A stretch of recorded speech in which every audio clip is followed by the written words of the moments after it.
And what's your best guess as to why Trump is so protective over these documents? It's no secret that his name has been on flight logs. It's no secret that his name was in the contact list. There is a level of specificity in that contact book about emails and Melania's name being misspelled. I mean, it's all in there. So it's not like we don't know. We've seen the pictures galore.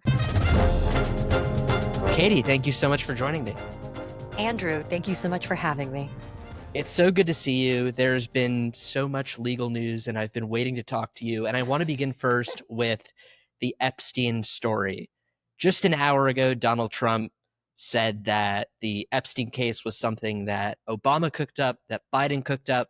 But I think people forget that Epstein was arrested in 2019 under his own administration. So talk to me about the lunacy of what's going on right now. I thought you were going to say the lumacy, as in the Laura Loomer lunacy, but I'm sure we'll get to that in a second, Andrew.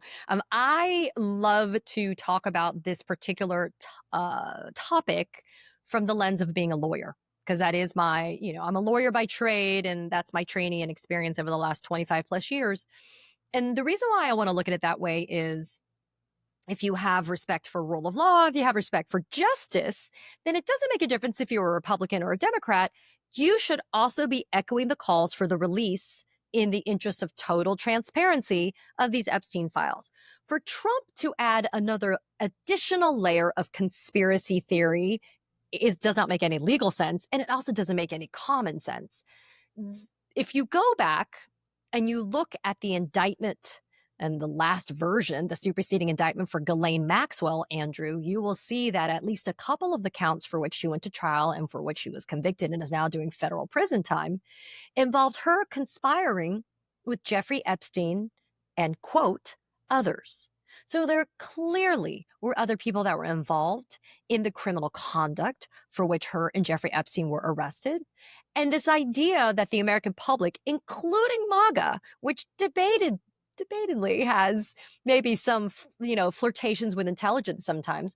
But the fact that they think that MAGA is also going to be snowed by the idea that this was some crazy concocted Democratic thing, or that it's just going to go away because Trump tells people, including AG Pam Bonding, that it has to go away, I think is a real insult. I think people are tired of hearing about it, but because they've heard about it for so long, they want to put a pin in it and be done with it. And in order to do that, they need to have the files released. So Republicans are in control in Congress. Could they start an investigation? Could they call upon Ghislaine Maxwell to testify? Isn't it within their own power to start investigating if they wanted to? 100%. And Andrew, keep in mind, as we know, the Republicans have done stuff like done congressional investigations into the mental acuity of Joe Biden by calling in his treating physician. I mean, they have not only the capacity, but no failure of imagination when it comes to Republicans wasting time. But in this instance, we saw Democratic Representative Ro Khanna try to introduce an amendment just late yesterday, and House Republicans shot it down. It's And so so because of that, interesting. I mean, like this is a split with the MAGA base, but it'll be interesting to see who Republican Congress men and women end up siding with, right? The voters or the president. and the voters have made it clear, if you look at the chats, you look at the Reddits, if you look at everything else, they, as in most of American MAGA, wants to have some idea of the details. And I think the fact that Trump now has openly kind of come down on the side of Pamela Joe, which is what I call her, Pamela Joe Bondi, and now Dan Bongino hasn't bothered to show up to the job that we as taxpayers have been paying for since last week, I think the fissure's not going to go away. This chasm is pretty damn big. And then you have people like Tucker Carlson and Megyn Kelly and others, Charlie Kirk, although now he's kind of saying, well, I heard from Donald Trump, I'm not going to talk about it anymore. But MAGA is not only just the voters in that base, but it's kind of the influencers that took a lot of time this weekend at Turning Point to talk about how important it is to disclose it. And in my mind, this type of MAGA meltdown civil war is actually incredibly noteworthy, but at the same time, so typical that this is what it takes for them to actually maybe have a come to Jesus moment. It's typical, but also remarkable, as you said, because this Turning Point conference, I think, was probably the first time in Trump's 10 years as a professional politician that you really saw party elders and influential voices in the party, besides the beginning of his campaign, really split with him. I mean, it was remarkable the way that Republicans talk about Trump and the power that he has over the party, to see Tucker Carlson and others begin to split over this issue. Yeah, and we started this conversation talking about somebody like Laura Loomer as well. For Laura Loomer to be calling for a special counsel to be appointed to be able to investigate this is a big red flag for Donald Trump. As we know, Laura Loomer has direct pipeline to be the bee in the ear of Donald Trump. Maybe not the one that allegedly got so hurt from that assassination attempt for which we have no information. I mean, Andrew, that's my point, right? Like, we don't have any information further about what happened for that assassination attempt a year ago. And now we don't have any more information about Epstein. But if you go back and you look at all of these people, Bongino, Bondi, Kash Patel, Donald Trump, etc., they are all on record for years stating that the Democrats are the people that are gatekeeping this from the American public and it must be released. And now when Republicans have care, custody, and control and total possession over this information, they're not doing it. So it's the butterfly effect. It's the Barbra Streisand effect. It's, if you don't want to talk about it, you shouldn't talk about it. But then because you don't talk about it, everybody talks about it. And that's what we're doing. And the political consequences could be severe. Steve Bannon said that Republicans could lose up to 40 House seats over this. What can Democrats do to capitalize on this?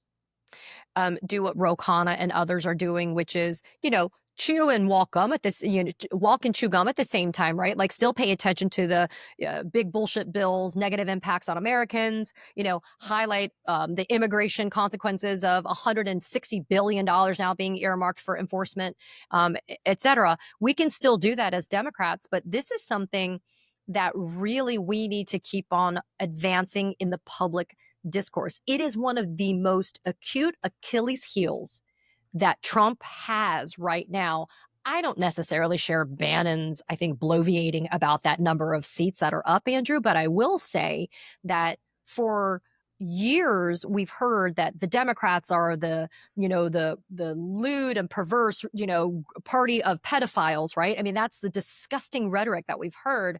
And yet right now, Donald Trump is the person who is standing in the way, because all he has to do is tell Pam Bondi to release everything, redacted for privacy, to protect victims and other people that are vulnerable. But he's literally the one person standing in the way between the release of this information. And the crazy thing is, if there's nothing there, if nothing is new, then what is the harm in releasing it? Because there's still confidentiality and privacy that still applies through the grand jury proceedings. We've been looking to see if those got released because, Andrew, there's been grand jury impaneled groups that have looked at the evidence. There's been civil litigation. There's been criminal cases, federal and state. I mean, remember, this all started with a case down in Florida as a state court case.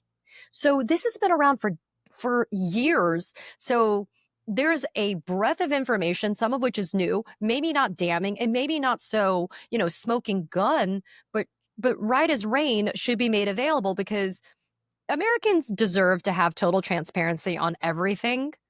And with that information, do what you may. But I do think that if you're going to sit there and say that Democrats have been stonewalling the release of this information, then you are going to have to eat your own humble pie if you're the Republicans, and you're going to have to force this open. And what's your best guess as to why Trump is so protective over these documents? I don't know, because it's no secret that his name has been on flight logs. It's no secret that his name was in the contact list. There is a level of specificity in that contact book about emails and Melania's name being misspelled. I mean, it's all in there. So it's not like we don't know. We've seen the pictures galore. Listen, Jeffrey Epstein, he wasn't party specific in the way that he spent time. There are Democrats that are implicated, in the world of Jeffrey Epstein, maybe not in the criminal conduct, but definitely in the business sphere. And that applies to Democrats and Republicans. Let me be very clear. I don't know why Trump is so adverse, other than he fears that the link to Epstein is a lot more than we know. And again, may not rise to criminal co-conspiracy, may not rise to criminal conduct, but is so much deeper and more complex and just more detailed than what we know. And he's trying to make sure it doesn't come out. But it's so dumb, because Americans, or MAGA more specifically, have forgiven some pretty despicable behavior by him and Republicans so far. But I'm glad to hear, I guess, that Republicans draw the line in the sand of despicable behavior when it comes to child sex trafficking. So much so that Dan Bongino decided to sit out a few days from work. The way that the media is talking about it's almost as if he sat home from like a job at a convenience store or just a good old fashioned job. He is an official whose salary is paid for by taxpayers, and for him not to show up, he's managing the day to day of the FBI. It's pathetic, no? Yeah, that's one adjective to use, I would say. It's outrageous. I got into a fight with my sister at work, and so now I'm not going to go to work. I mean, who gets that luxury? As people are staring down the barrel of no Medicaid, no SNAP benefits, their health insurance being cut off, all of this. And now Bongino is his feelings are hurt, and so he doesn't want to come to work. That signifies to me, Andrew, that what is kind of inside all of this is a lot bigger. Because remember, you have Bondi, Bongino, Patel, and now Todd Blanche, all of whom have said that they have looked at the entirety of this information and that begrudgingly, Patel and Bongino are kind of like, yeah, I guess we'll go with the party line a little bit, even though we don't agree. But now you have people that say that they've all looked at this and that they're not going to release it. It's amazing because if you go back and you look at the original media reporting on this, Andrew, it says that they've looked at the Epstein video, which in and of itself suggests some type of manipulation.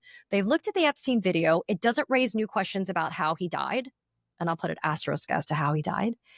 But it also doesn't say like, oh, there's no new information, and so it would be duplicative to release it. They don't say that, Andrew. They're just like, we've looked at it and we've decided we're just not going to release it. And that there's no client list, right? That was what they said. But a client list, what does that even mean? It could mean any number of things, and so it's very unclear what's inside of those documents. Just because there's no piece of paper, it's funny because I actually do have something, Jeffrey Epstein. Just because it doesn't have like client list and underlined. I mean, just his contact book has been out, not all of it, by the way, some of which was redacted. I mean, my understanding is there is a lot of evidence here, much of which we shouldn't see because a lot of it does involve minors. And again, I don't need to see that, right? That's not what I'm talking about. But if you've had a fulsome prosecution by the Department of Justice of more than one person, then the evidence cannot just be what we've read in a deposition testimony from a civil case that maybe Dershowitz was on, right? There's got to be more to it. And there is more to it. And we're just now sitting here waiting for somebody to release it. But again, it's like one of those things we just keep on poking at them about it because I feel like it just makes them upset. And I'm all for that. And it reveals more and more how much of a lame duck president Donald Trump is, where we see the party begin to move on from a Trump. MAGA still exists, but it's a MAGA that would exist without Donald Trump. Yeah, and listen, he's still taking advantage of the grift, and he and his family are still, making money hand over fist right now. But we all know that the distractions are devastating, but very obvious, right? So the tariff announcements, in line with what was going on with the Epstein stuff, right? Some of the immigration stuff, also in line with the Epstein stuff. I mean, he's trying desperately to change the discourse. The MacArthur Park raids. Is that what you're talking about? In LA, exactly. And Alligator Alcatraz, right? I mean, all of this stuff is an attempt to deflect from us paying attention to this stuff. And I don't think Epstein should be the end all be all of our conversations these days, but I certainly don't have a problem breathing oxygen into it and reminding people the hypocrisy on the other side about how critical it was to get this information. And again, now that they have the information, they're withholding it from the American people.